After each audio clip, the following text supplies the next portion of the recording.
movement has a very colorful name called parting the wild horse's mane. In traditional Tai Chi practice, a lot of the masters didn't have the means to have written communication to where they could write down instructions to people, and it was very cumbersome to say, in this movement you're going to turn to your right, put your left hand at your right hip, your right hand up at your right shoulder. So they would give them movements that had fanciful, they would give them names, sometimes rather fanciful, and they would say parting the wild horse's mane. They would try to capture the essence of the movement, give it a verbal description so that when you mentioned it in the course of your training, you could then do the movement without having to refer to instructions all the time. Parting the wild horse's mane can be done two ways.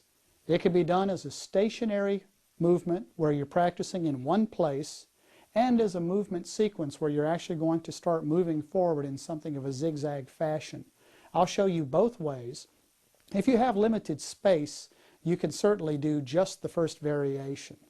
And the entire purpose of learning simplified Tai Chi is that you can go into a small place with a large number of people and not need a great large facility in which to do your Tai Chi practice.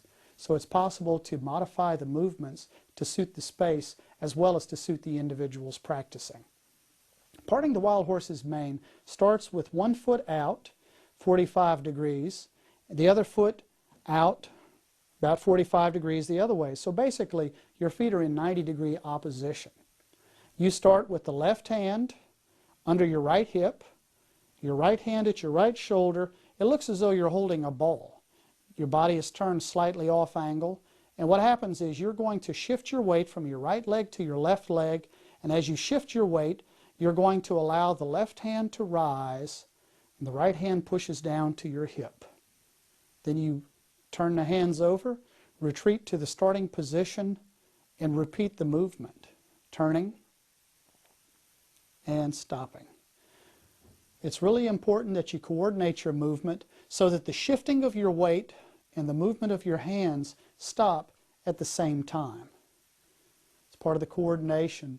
The body moves as a unit, even though different parts of the body are doing different things at different times. Just like the opening movement, you coordinate this one with your breathing. Exhaling as you go forward, inhaling as you come back. Exhaling on the forward. Now notice that the hands are not just flying around. What's happening is that I'm turning the body. As I turn the body, the hand rises. So rather than moving the arm, it's more moving the body and raising the hand.